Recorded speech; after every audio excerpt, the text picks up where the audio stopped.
In this second episode, where we go back to the front, this week we travel to Arras and the Somme. In the company of a Leisure Battlefields tour, we travel along these places connected with the events of 1916 and 1917, but start at the headquarters of the Commonwealth War Graves Commission near Arras, at the new CWGC Experience.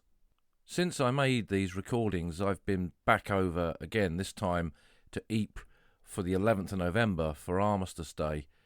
It was nowhere near as busy as it normally is, but nevertheless there was a lot of people there, many from the Netherlands and many local people as well. And it was good to see the crowds assemble for the commemorative services at the Menin Gate. For myself, I sneaked away to a quiet corner of Flanders, onto the Rampart Cemetery near the Lille Gate, and sat there at 11 o'clock, looking, as the graves do, out towards the battlefields and thinking of the ground along the old front line, and wishing so many more of you were there with me. But we will return. It gets easier. There's paperwork, there's a degree of hassle, we have to be prepared for things, but it makes it worthwhile travelling to those locations, to be back there, to be seeing that ground again. And I'm lucky that my job as a battlefield guide allows me to travel so frequently. I'm back over the coming week, this time to the Somme with a group from Ulster for the centenary of the Ulster Tower, something that we touch on in this podcast. And I hope there on a crisp November day to record something else for a future podcast. But for now, let's travel together along that old front line at Arras and the Somme. I learned a lot making these recordings on the ground.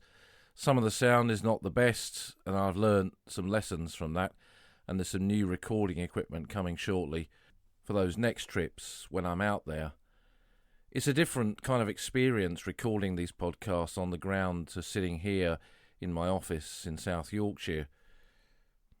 And I can't wait to be able to record the skylarks above the battlefields or the first chiff-chaffs of spring in the trees of Delville Wood.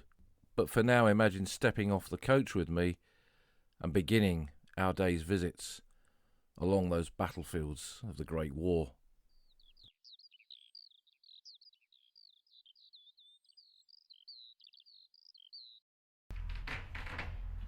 Come on through. Just heading on through the doors. So we've come with a group to the Commonwealth War Graves Commission Experience, and this is one of our first leisure groups to come here, to come and find out more about the work that the Commonwealth War Graves Commission do. So, we'll head on in. Yes. So when Olivier started working here, he told me that there was sort of three shifts. So there's morning, afternoon and evening shifts, and there were about 4 per shift, so there were about 12 people working here, and today he's all on his own. So you can see on the film here, this is where the stone, so the most of the stone we use here in France is Portland stone, which comes from Portland in England, and when it comes to us, it's already in the shape of the headstone. So that's one good thing. I'm just going to record. You can participate in this as well if you wish. Oh. So this is for the podcast. Okay. And we've just had this fantastic tour of the Commonwealth War Graves Commission Centre Experience here at Beaurain at Arras. And I was going to ask you, Fiona, what's it been like this last 18 months? Well, it's been difficult because, of course, we had to close the centre. We'd only just opened, and we were things were starting to take off, and then we just had to close, and so it was really heartbreaking for us because we had to close the centre. British visitors, Commonwealth visitors, of course, couldn't come to see us anymore. So it was very, very difficult. We had to we went and we got French people coming to see us, which was very good, and really enjoyed explaining the work we do to French people, because of course they didn't really know what we were doing. So we did adapt ourselves for that, but yeah, it was really heartbreaking when we had to say goodbye to everybody, and of course we just kept hoping that British people would come back, and today we are really pleased to welcome Paul and all these nice British people who have finally been able to come to see us and have a tour. So. Well, thank you. And I was also going to say that aside from all that, the world has stopped, but the work of the Commission hasn't really stopped. No, the work of the Commission didn't stop at all. Of course, the grass kept growing, the flowers and the weeds, everything kept growing. So the gardeners carried on their work as usual. Of course, everything had to be again adapted. The gardeners were given sort of their own cemetery, so instead of travelling around cemeteries, they were given their own cemetery to look after. So the organisation of their work changed a lot, but no, the work carried on. It really did, yes. And with the Commonwealth Wildlife Commission experience here, we're very close to the battlefields of the Somme, Arras and Vimy Ridge. You want people to come and visit this site and understand the wider context of the Commission's work. Yes, that's right, yes. So the aim of the CWGC experience is to show the work that we do. So not only in France, Belgium, but really around the world. And we're really proud to be able to show all the different aspects of our work, whether it be horticulture, masonry, stone engraving. There's so much going on at the Commission, so it's really important for us to show this work to the public and help them understand exactly what we do. And let's hope next year we return in the numbers that we returned before and the world gets back to normal. Yeah, we really do hope so, and we also hope to have our young intern guides back with us. So we really do hope that things will get back to normal and we'll start to get all the visitors that wanted to come last year and the year before couldn't. So please, if if you're ready to come back to France and Belgium, we will come and see you. Come and see us. Yes, thank you. And I know I speak for many people listening to this podcast that we know the work the Commission does, and we know what you've done during this period when we've not been able to come back and do our bit to remember. You've kind of stepped in for everyone, and I know people really do appreciate that. Yes, well, that's what we're here for. That's our job, is to remember all of these soldiers and servicemen and servicewomen, and that's, as I say, that's our job, and we will do that forever. Yes.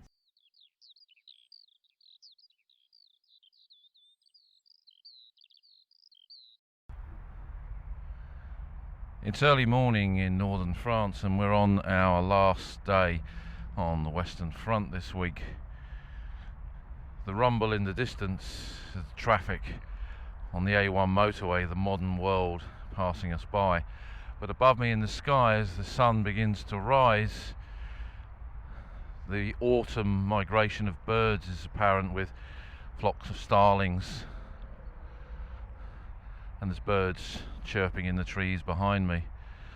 The modern world, the old world, the natural world surrounding us, and where we are here close to the area behind the lines from a German perspective on this part of the Western Front, and I'm looking now in the direction beyond the motorway out towards the Albers Ridge, an area that we haven't had an opportunity to visit on this particular tour. Today we head down to the Somme. All roads lead to the Somme, very often on this podcast, and we'll finish off today with some thoughts about those battlefields. It's been a remarkable week to be back here, to see these things again. They felt so far away. It's almost like seeing them again for the first time. Quite an emotional week too, and no doubt we'll reflect on that as well. But for now, it's time to get on the coach and head off down to Picardy and the Somme battlefields.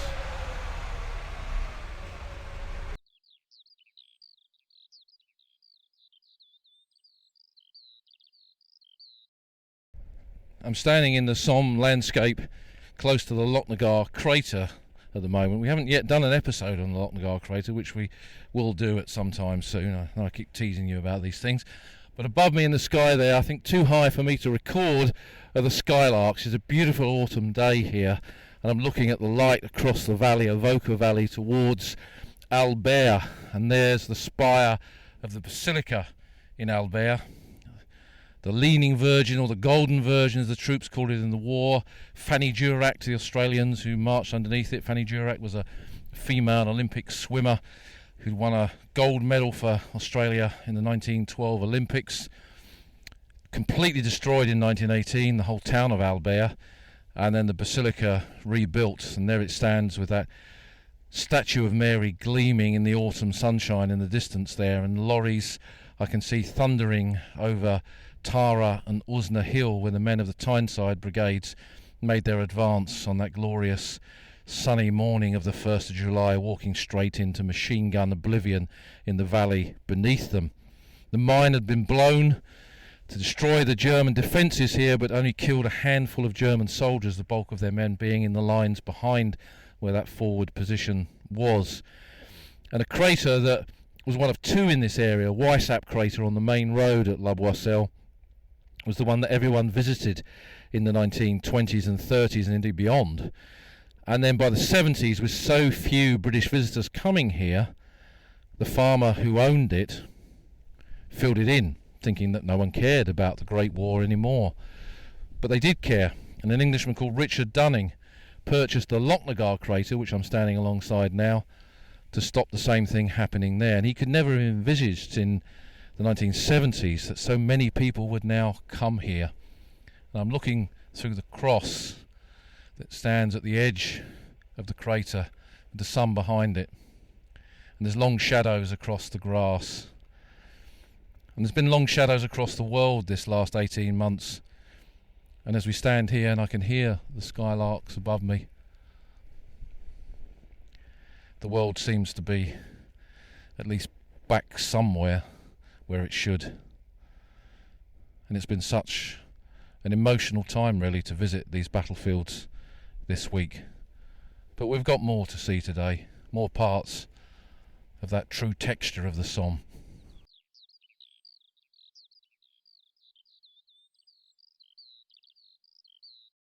We're up on the Ancre Heights near to Thiepval now, and I'm just going to have a little walk up to the Ulster Tower where we've stopped for our lunch. Again, we're back here for the first time in over 18 months, and it's quite busy. There's a group from Ireland here that are travelling around in their own cars.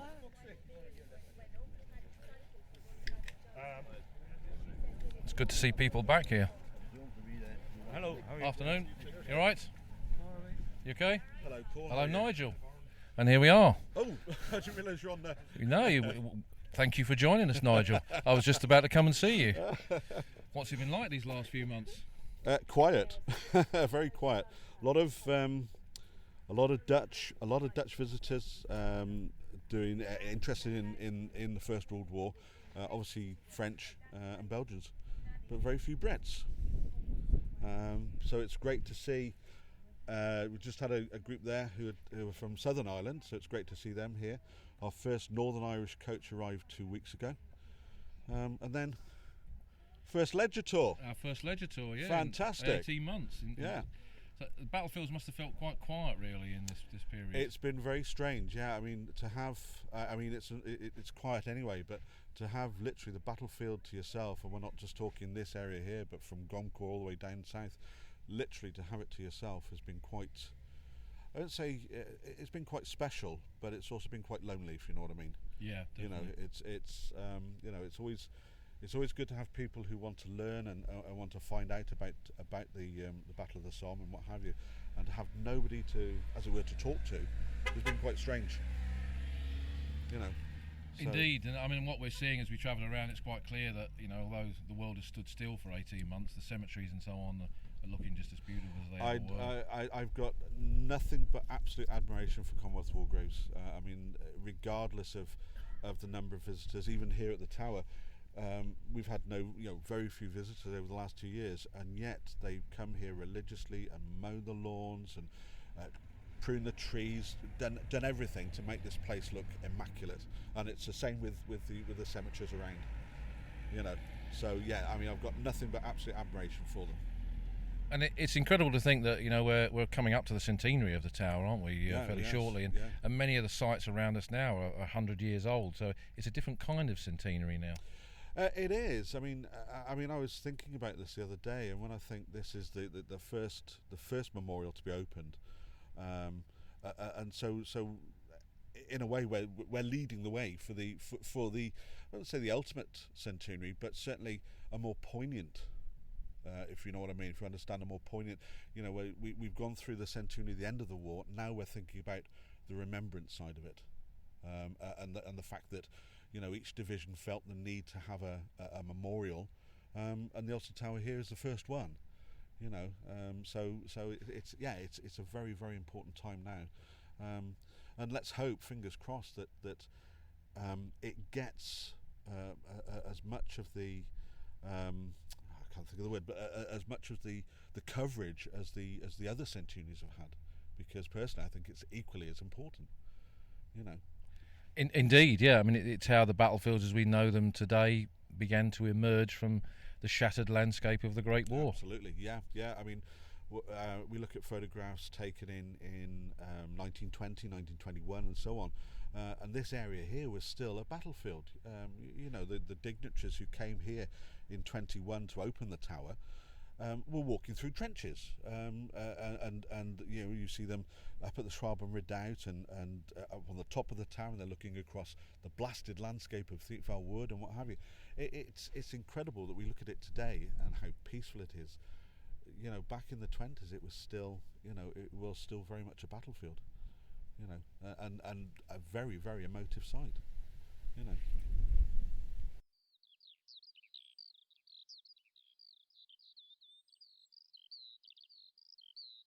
Okay, so we've come up to the ground close to the support line, which is the trench that's running beneath us just here.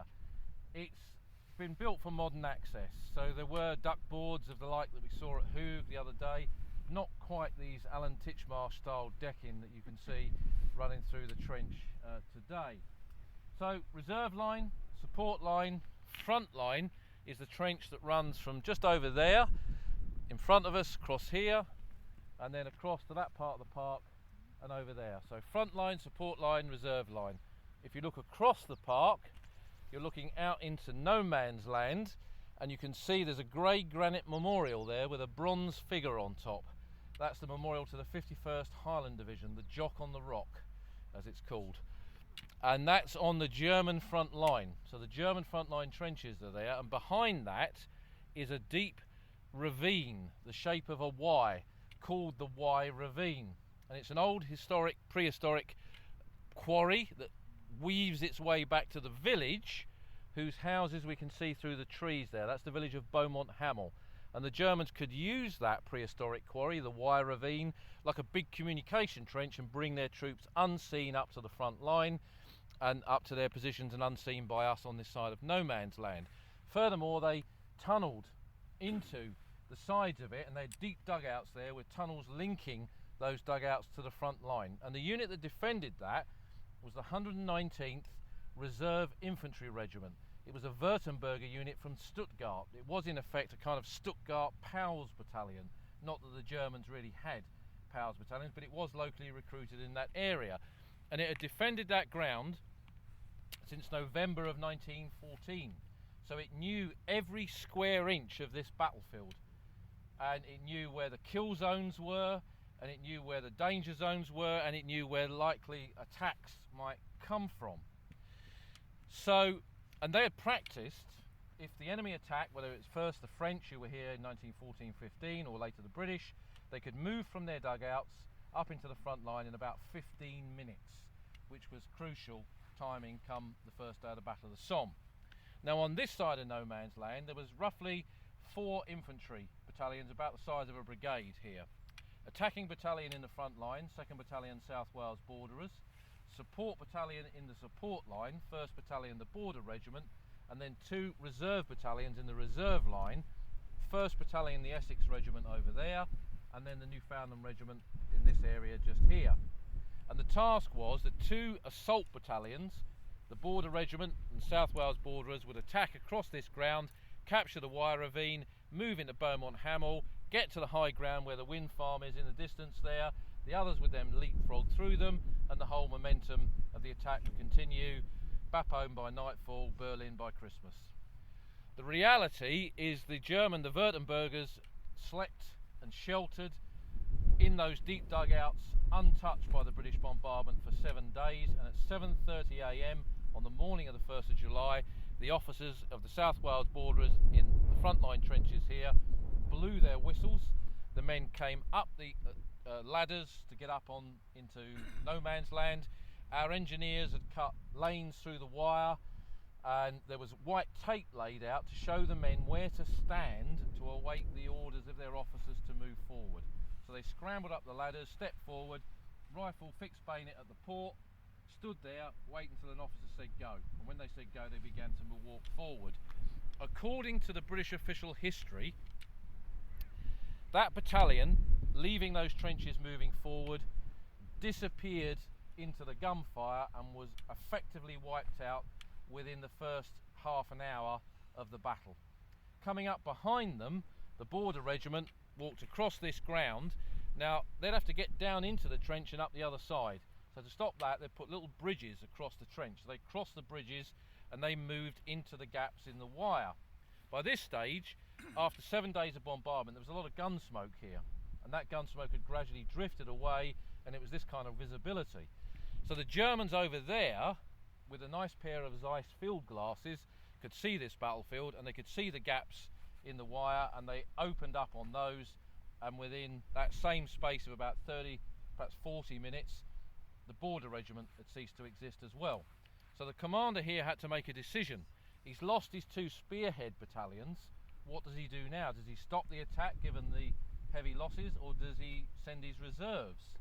Now, there is a belief in the military that you never reinforce failure, but that didn't often play out quite in that way. Men were mindful of the orders that they had and just kept sending men in and kept sending men in to hope for the best, and that's what happened here. So the runners got to the headquarters of the Essex. So the 2 spearhead battalions are gone. Runners are then sent to Essex Regiment HQ dugout over there, Newfoundland dugout over here, and they've got orders to move up and make the attack. Now that's about an hour and 15 minutes after 0 hour, so this is about 8:45 on the 1st of July. Now that's now easier said than done, because they've got to move from the reserve line to the support line, and then the support line to the front line, and jump off and make their attack. And as the Newfoundlanders are coming up through those communication trenches, the wounded from those first 2 waves are going back in that direction for treatment. So it's walking wounded, so men hobbling along, holding their rifle or whatever, with leg wounds, because as you went over the top, machine gun bullets hit you in the lower part of your legs, and leg wounds were very, very common. So these guys were hobbling along, and there were men, stretcher bearers with stretchers, with badly wounded men on stretchers. I mean, you look at this trench, you really need to go up or come down, not up and down at the same time.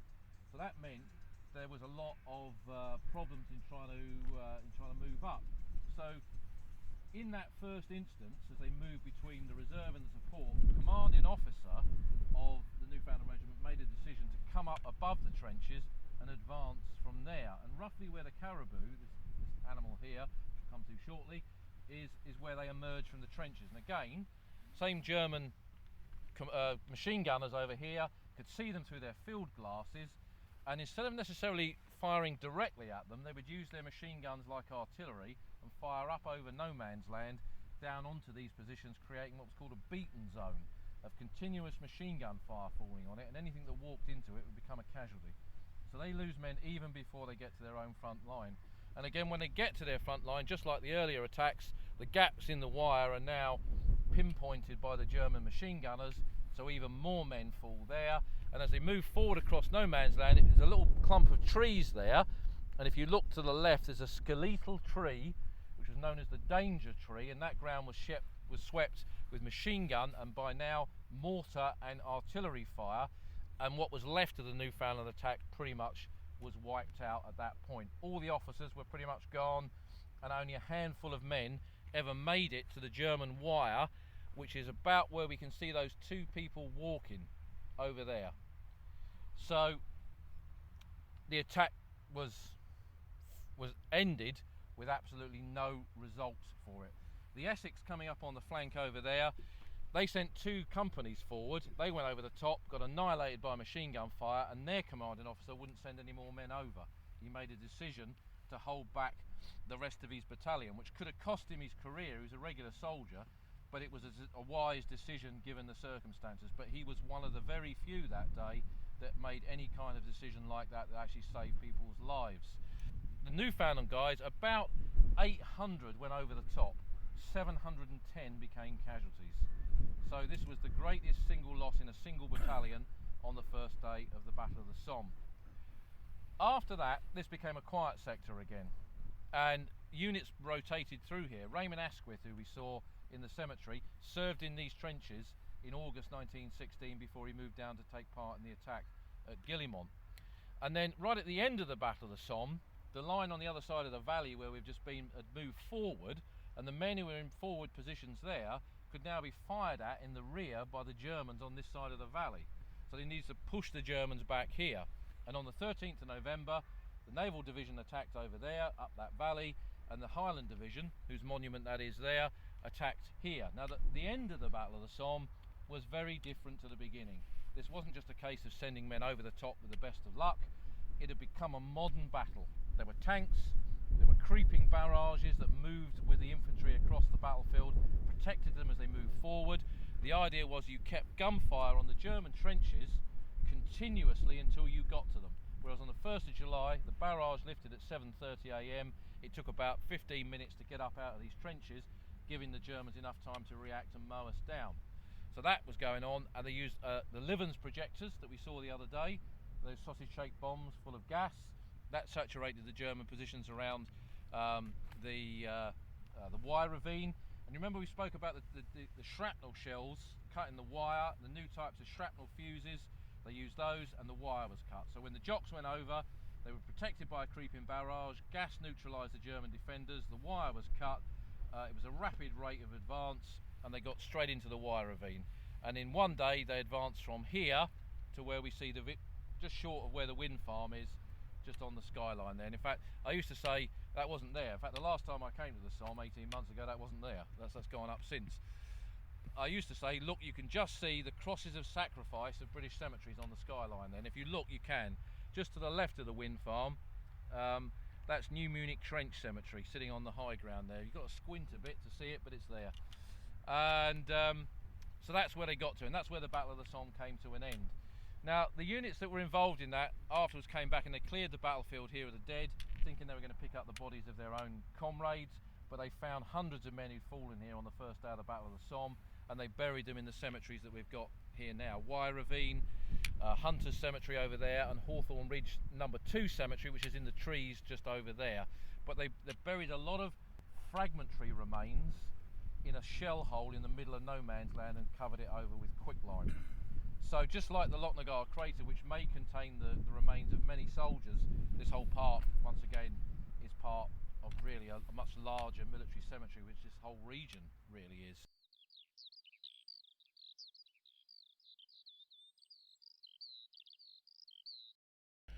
We've come into the Newfoundland Park now, and it's reasonably quiet.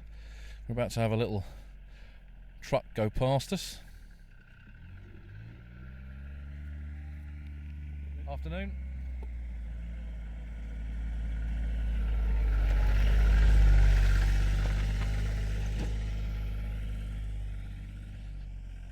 And what's coming across this week is how the battlefields that have seemed so far away, they haven't stood still. Things have continued. The maintenance of the cemeteries and memorials and sites like the Newfoundland Park, where we are now, are very much maintained, very much in order, and very much as they should be and as we would expect them to be.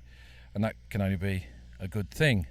But it is quiet. Someone who's been here before in my group was just remarking just how quiet it is, unusually quiet compared to his previous visits, and it's reminding me to a degree of what the park was like back in the 1980s. It's different now. It has to accommodate modern visitors, and there's been a lot of changes. I'm looking at a tarmac path across the landscape and Alan Titchmarsh style decking and a little bridgeway down into the trenches. And of course, in a degree, it's lost a little bit of what it once had in that respect, but these things don't exist in a vacuum. They have to be preserved and maintained, and if millions of people, as they did do in the centenary, visit this, there can be damage through footfall. But I'm looking now on the left-hand side of the park, running northwards towards the Hawthorne Ridge, the remains of the support line trench that's there, the crumbling lines of the old trenches. And I think when you look at the crumbling trenches that are in here, to me they're much more impressive than those that are preserved, maintained, and the ones that they kind of push the visitors through. It gives the impression much more than when I first came here of actually being a park, though. There are French people walking around who probably are not 100% sure of the history of this place.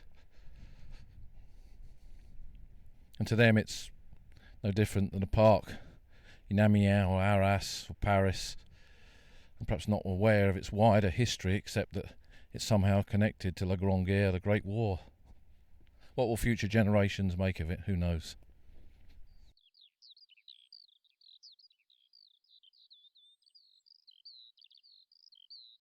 I'm walking now along the front line here in the Newfoundland Park, not the branch that goes down towards the Danger Tree. We've talked about this battlefield in a previous podcast, and again you can go back and find that episode, but this, where I'm walking, is where not the Newfoundland Regiment in the initial wave of the attack went over the top. It's kind of defines this battlefield, the story of the Newfoundland Regiment, but there were others here as well, and others here before them. And on the 0 hour on the 1st of July, the men of the 2nd South Wales Borderers advanced from what is now this shallow trench where you can see the turn of the bays and the crenellation of the zigzag pattern of the front line. And the 2nd South Wales Borderers had landed at Gallipoli the previous year on the 25th of April, fought their way up the bluffs and inland and took part in the battles around Cressida. Some of those Gallipoli veterans would have been here that day, probably thought they'd seen merry hell at Gallipoli in the battles of June, particularly of June of 1915, and then it emerged from these trenches at 0 hour on that perfect sunlit morning into this devastating German machine gun fire. But for me there's a personal connection here as well, because one of my Great War lodestars was my Uncle Dan, my great Uncle Dan, Dan Boyles. He was a regular soldier in the Essex Regiment. He joined up before the war from the Territorials, served in Ireland, and then went across to France in August of 1914 with the 2nd Battalion, the Essex Regiment, fought in the Battle of Le Cateau, in the retreat from Mons down to the Marne and the Aisne, and then in the First Battle of Ypres. And he was wounded in early 1915, somewhere near Plug Street, and evacuated back home. And when he'd recovered from his wound, he was given orders that he would now proceed to the 1st Battalion in the Dardanelles. He wasn't really sure where the Dardanelles was, I suspect, but all he knew is it was hot. So my grandmother, who was a young girl then, remembered going to Markham's in Colchester with him, a big shop, where they bought him a solar helmet to protect his head from the sun. And off he went to Gallipoli, where he was shot through the elbow by a Turkish sniper in the Cressida vineyard, and evacuated to Mudros, then returned and was there for the evacuation, and then came across to France in the spring of 1916. So this was his 2nd time on the Western Front. And he came into these trenches, the trenches that I'm looking at now. His battalion held this line. Uncle Dan walked up what is now this grassy, shallow ditch, bathed in autumn sunshine. Uncle Dan was here. And little did he imagine that his nephew would be here too, thinking about him. I met him a few times when I was young. I wouldn't say I ever had an opportunity to really know him. I remember his very, very strong rural Essex accent, and that he had this hacking cough, because he went on to be wounded on the other side of the Newfoundland Park with the Essex Regiment on the 1st of July, shot through the legs by machine gun fire. That was his third wound of the Great War, and then he recovered from that, returned to France with the 11th Essex and was gassed in 1917, and he ended up in the Labour Corps at the end of the First World War, working on a spud farm somewhere behind the lines, digging spuds, something that I think he'd done in Civvy Street before he'd even joined the army. Anyway, he served here. He was here not just on the 1st of July, he was here for months before that. He would have been in and out of these trenches, eating his food here, sleeping on the fire step, reading letters home from Hythe Hill, Colchester, where his family lived. Perhaps even a postcard from my grandmother arrived in these trenches and put a smile on his face as he read it. And it's these things that I suppose we all think of when we come to places like this. We think of how our family story fits into this wider landscape, and how we interpret it through this landscape, and what we learn of their history, of their story in the Great War, through the things that we see on that landscape today. And it's the power of that landscape that connects us to these places and connects us to that wider story. What do we make of it? How does it affect us? Those are the things we perhaps think of, dream of, as we close our eyes or wake in the grey light of dawn. I always seem to sleep well when I'm on battlefield tours, but I'm visiting the Western Front, and I have this week. But I always awake with the thought of where I am and what I'll see that day. And it has felt so far away these past 18 months, and here I am now back. And I can't easily describe how good a feeling that is. These are places of terrible tragedy, of hell. But there's meaning in them. There's meaning in not just the lives of those who were here, but in our own lives as well, what we take from it, what we learn from the cemeteries, what we learn from the stories of inhumanity as well as humanity that unfolded here in the Great War. And I like to think that it makes us, if we listen, better people.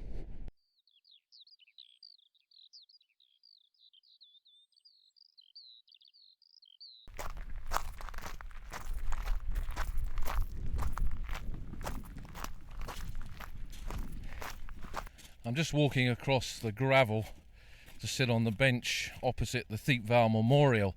We've made our way up here to Luchon's Imperial Arch that commemorates the missing of the Somme.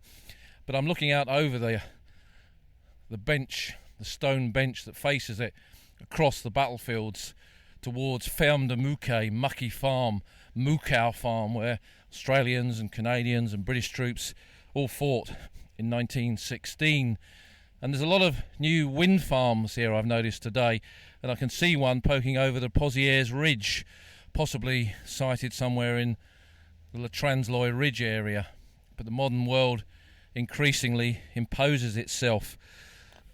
But I'm sitting here and I've just said to the group that one of the things that I wanted to convey to them this week was how the Great War, certainly the last page of the Great War, had not been turned, and that there were aspects of it that are still continuing. The discovery of shells and munitions and the detritus of war, and the discovery of the dead, the recovery of the dead by locals, by farmers, and indeed by archaeologists. But it's the story of the war and the stories from the war of ordinary men and women in those extraordinary circumstances, whether the men at the front or those left behind to deal with the loss. These emerge all the time, and some of the discussions with people in the group this week have very much been about that. And I'm sitting here now looking as the autumnal sun is catching the trees across to my right, and the trees are changing colour. It is a beautiful time of year, autumn, here on the Western Front.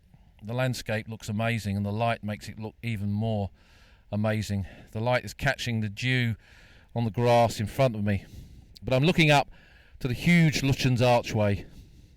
The top section is open and exposed, the flags are flying. Beneath it, the scaffolding masks the repairs and the renovation and the renewal that's taken place. And somehow this seems to convey the bigger message this week, that here is the old world of the battlefields. It stood still for 18 months, but beneath the scaffolding something new emerges. A new world ahead, a new way to visit these places along the old front line, and a new way for us to understand and visit and remember. And that's the positive outcome of this week, that we've stood still for so long, but now we're moving forward, and we'll all, I hope, return soon. Return to these places that affect us in such a great way and will always affect us in the way that we connect to them. This amazing landscape, these places that make us reflect on so much beyond just the bullets and the bayonets. So it's good to end it here on the Somme.